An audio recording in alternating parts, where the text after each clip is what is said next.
Welcome to the Winners Win podcast, the podcast that highlights awesome people in Kansas City and their secrets to success. I'm your host, Jaime Simpson. I'm the Chief Operating Officer of NetStandard right here in Kansas City. At NetStandard, we manage technology so that our clients can focus on growing their business. Today, our guest is Nate Orr. Nate is a partner in the law firm Spencer Fane. He's been designated as a super lawyer by Thomson Reuters, and he's an innovator in the way law firms service their clients. Okay, well, thanks for being here. I appreciate you being on the podcast. So the podcast title is Winners Win. So Perfect. My first question for you is tell me about a memorable win or your first win that you remember. Oh, my first win? Yeah. Ever? Ever. Well, we're going to get into kind of what, as you know, I'm a winner, which is why I'm here. I'm not a loser like the Raiders. Absolutely. We only allow winners on this podcast. That's what you said, so that's why I agreed to do it. Absolutely. Thanks so much. We're going to talk a little bit about my weird job at the law firm, I think. And so I'm going to focus on a win there, which was, I was a litigator for a long time. And so, there were a lot of wins there, and those are fun and they're exciting. But as you know, my passion was building out this new model that I use for the firm. And so for me, I think the first big win that I remember that means a lot to me was when I sort of created that model and approached the firm and kind of talked to the firm about implementing it and had buy-in. That, to me, that was a bigger win than any of the the victories in court or, hearings or whatnot.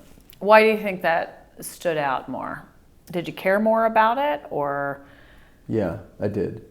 I cared a lot more about it because it was me trying to implement something that was my passion, right? I enjoyed litigating. I still litigate a little bit at a strategic level.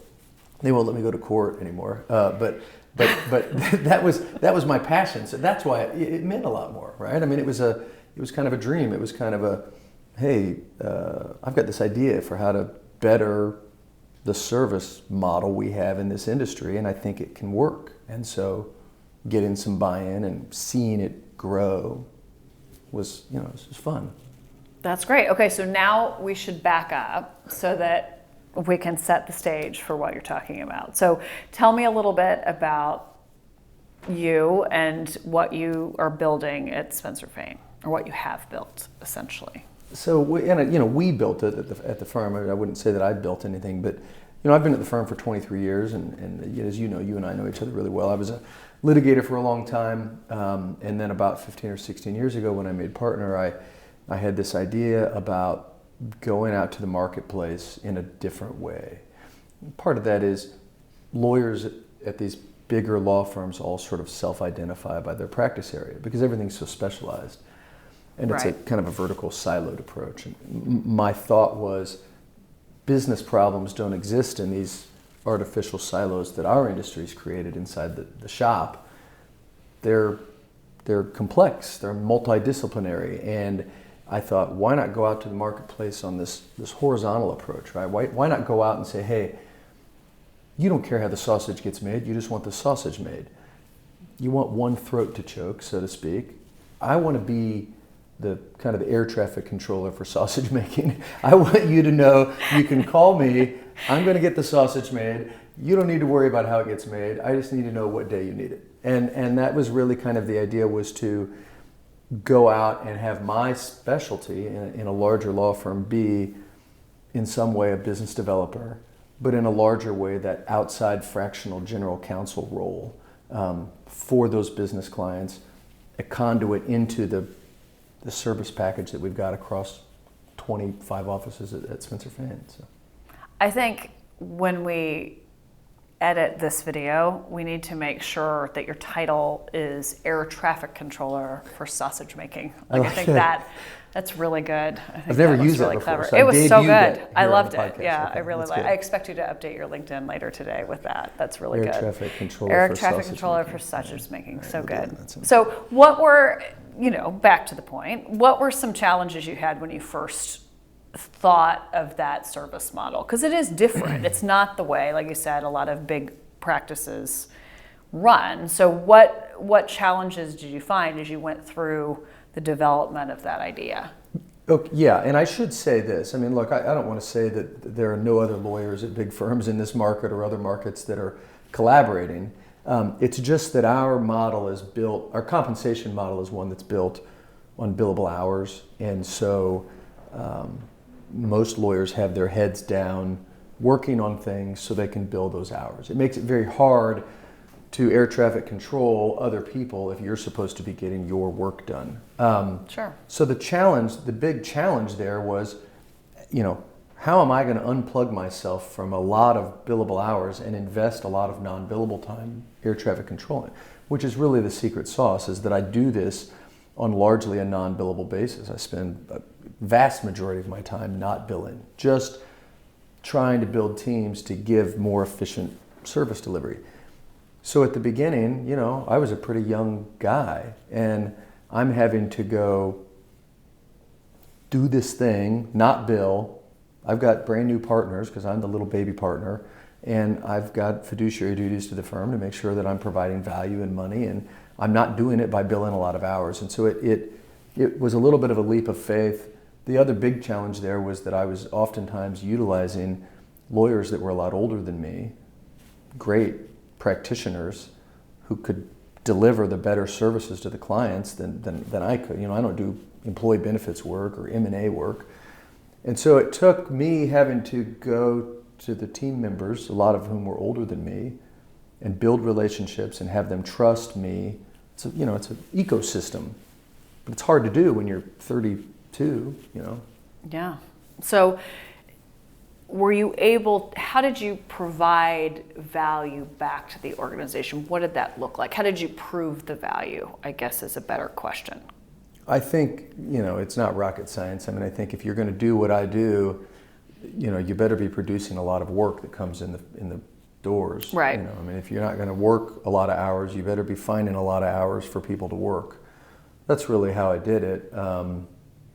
Was just, utilizing relationships and building trust in the community to drive a lot of good work back for our folks to work on.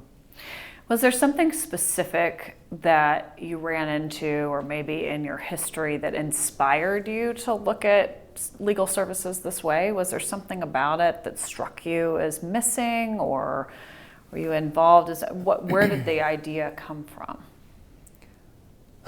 You know me.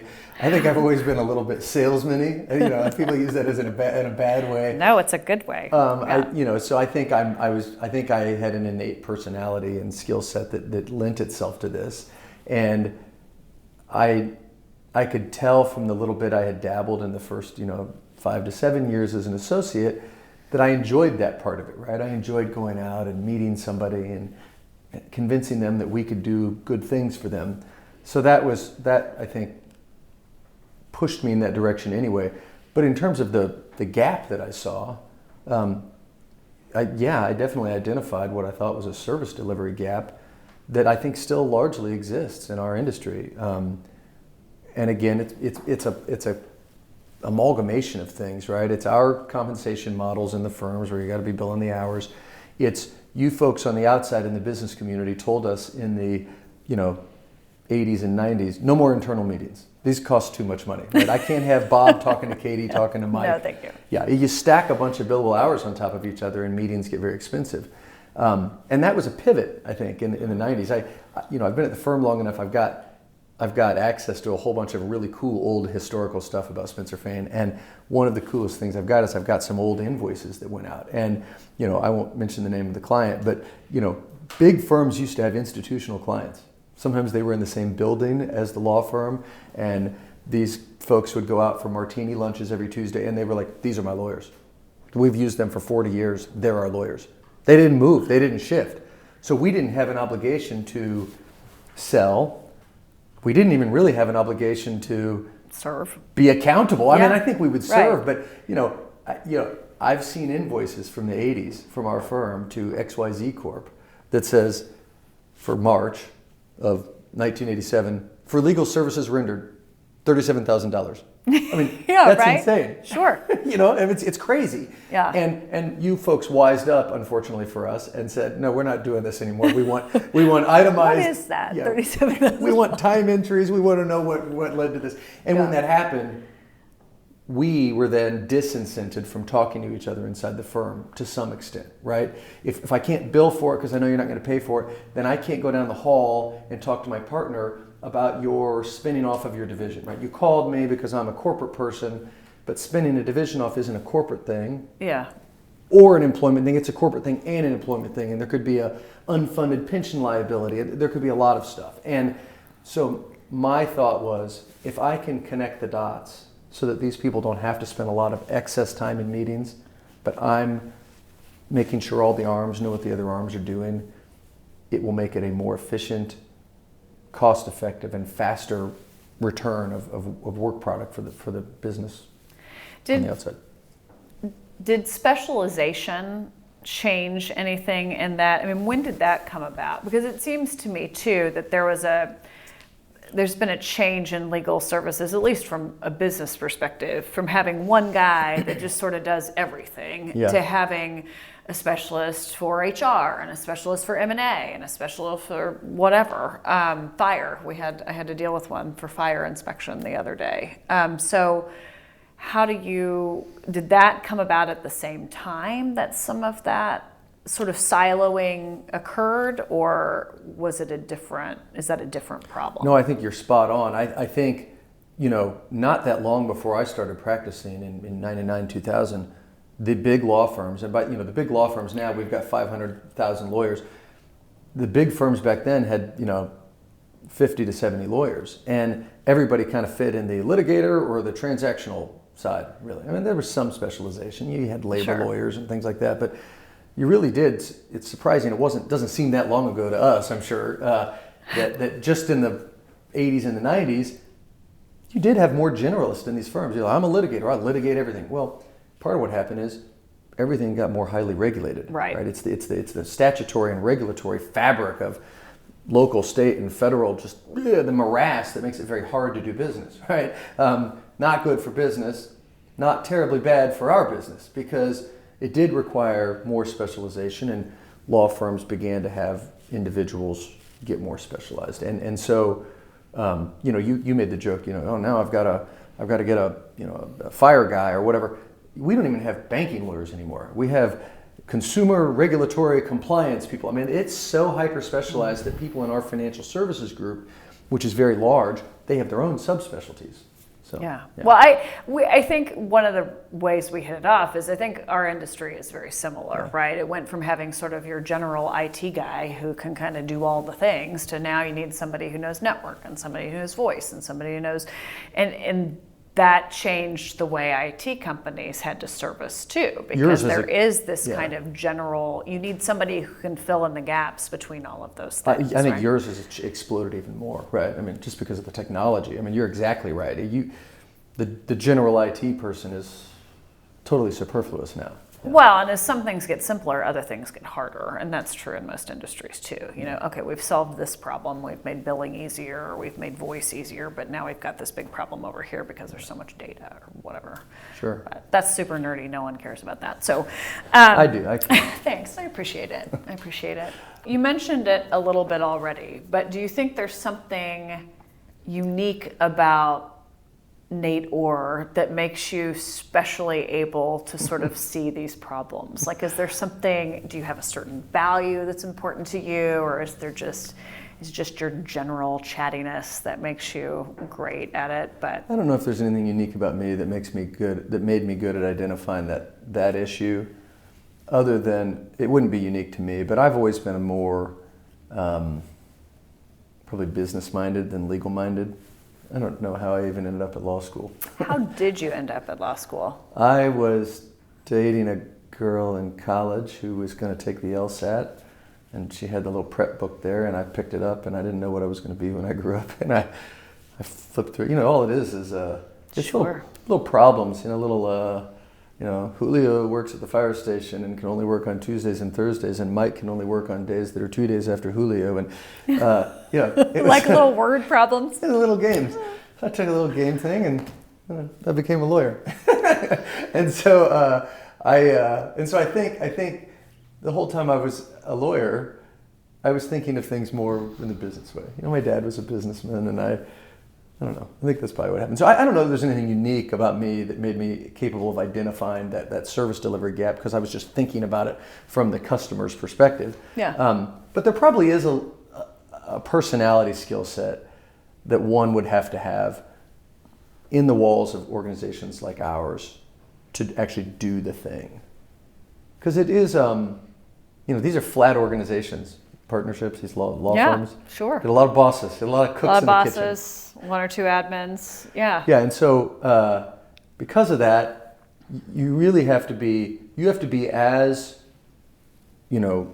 delicate and deft and trustworthy and honest with people inside the organization as you do on the outside. You're asking for people to buy into a model and to be part of a team to service these clients, and you're navigating political and social things inside of there, especially if you're really young. I'm not young anymore, but when you were young, I know we're young-ish, right? Yeah, we're youngish.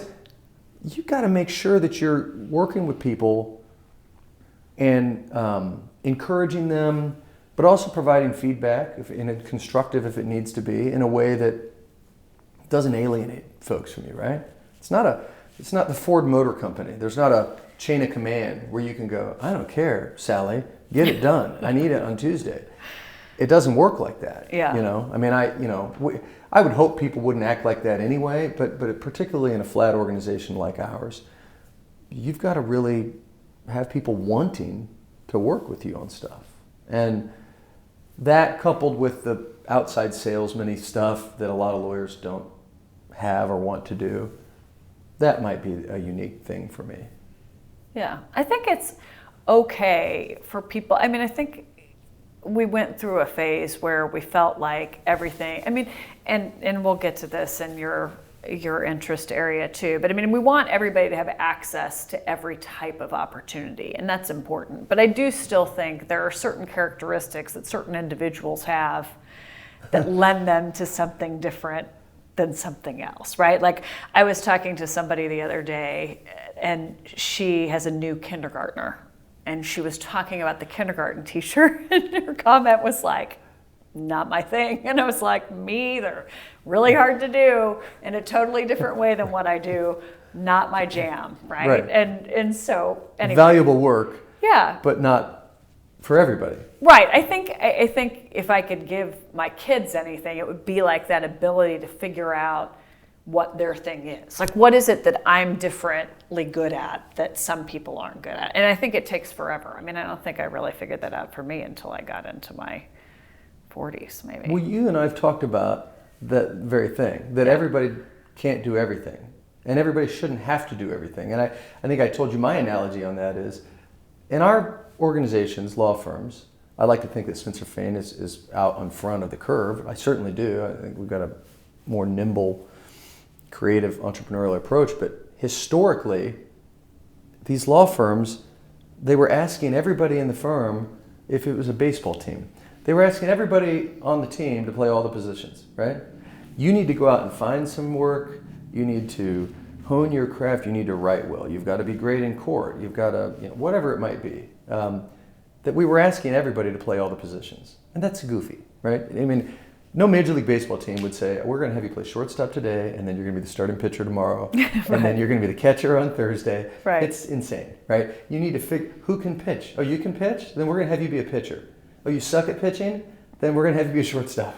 Unless you suck at that too, and then you're off the team. Or you're on the Royals. But if you different moment. If you plug people into the right positions, the team is better.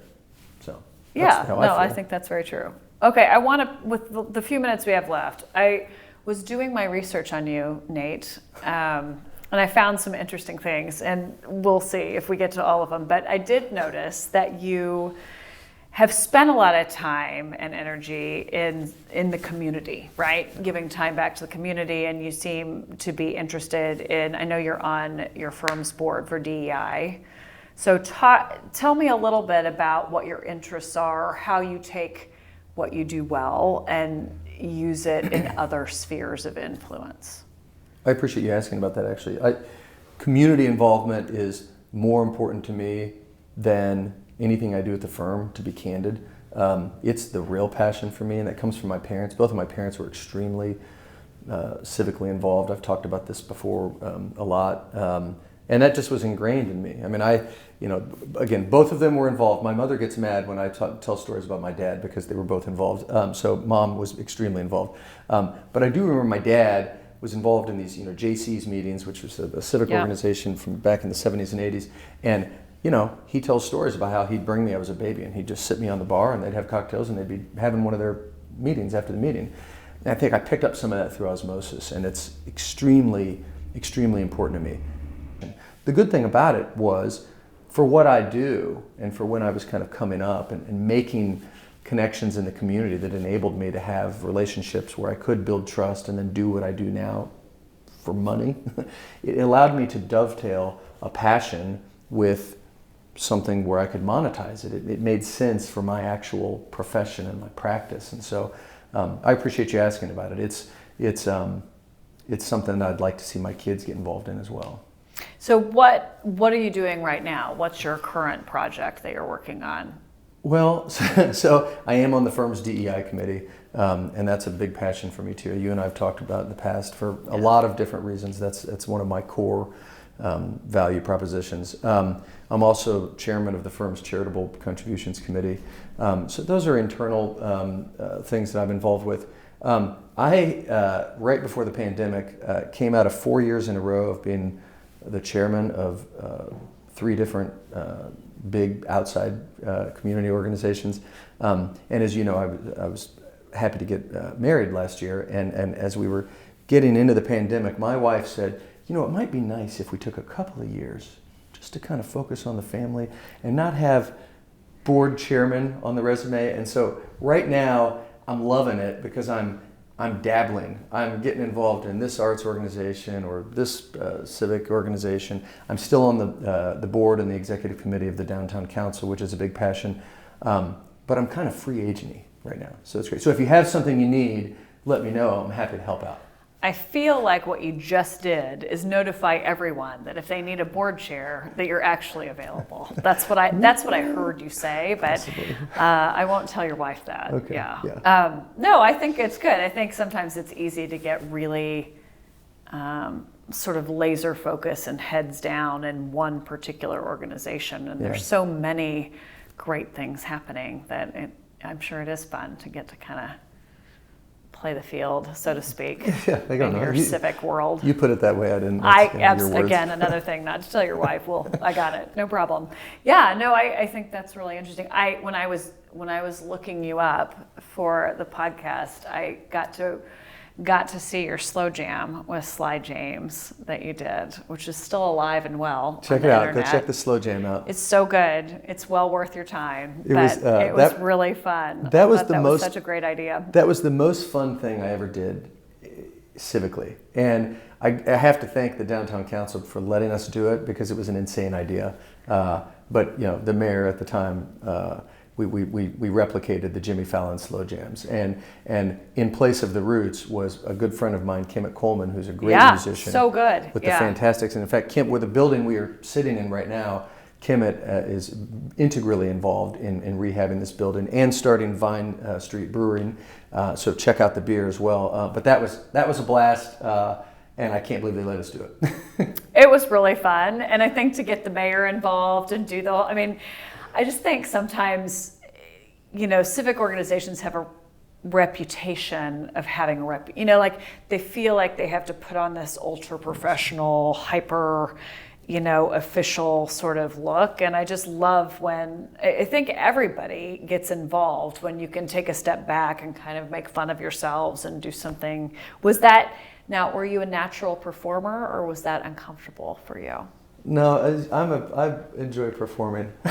I enjoy being on the camera. What was uncomfortable was Kimmett and I actually wrote the whole lyrics, and so I had to go to Sly and tell him what his lines were and what we were doing. And there was some somewhat racy stuff going on in there, and we had, I had to, there were times, Sly, I know really well, and he was the mayor then too, and he's got a presence, and so I'm standing there, I go, okay, and so here's where you say this, and then I say this, see, that's funny, and he would look at it, and then he would go, really? But he did it. He was a great sport. Everybody loves a good sport. Yeah. Right? Yeah. It's so fun. Okay. To wrap things up, I have a question, and we talk about our kids a lot, but if you could take all of this 23 years of knowledge and winning and success and give your kids, if you could sum it up into one thing you'd tell your kids to do, or that you could give them to know, what would you tell them? Know and help people. KNOW. Know and help people. That would be it. Get to know as many people as you can, because people are there for you, especially in this community. If you know people and you build trust with them, they're going to be there for you if you ever need anything. And the help people part is so critical. Just be kind to people. I mean, that's really the central theme, is be kind to everybody you meet. Offer to help them, not just with what you do, not just legal work, but I try to tell people, do you need to meet somebody? Is there anything else I can do for you? If you build a reputation for knowing and helping people, it will all come back around and you'll be happier. That's great. Well, thank you for being on the podcast. I think that's a great place to end it. So I appreciate it. Thanks for having me. Yeah.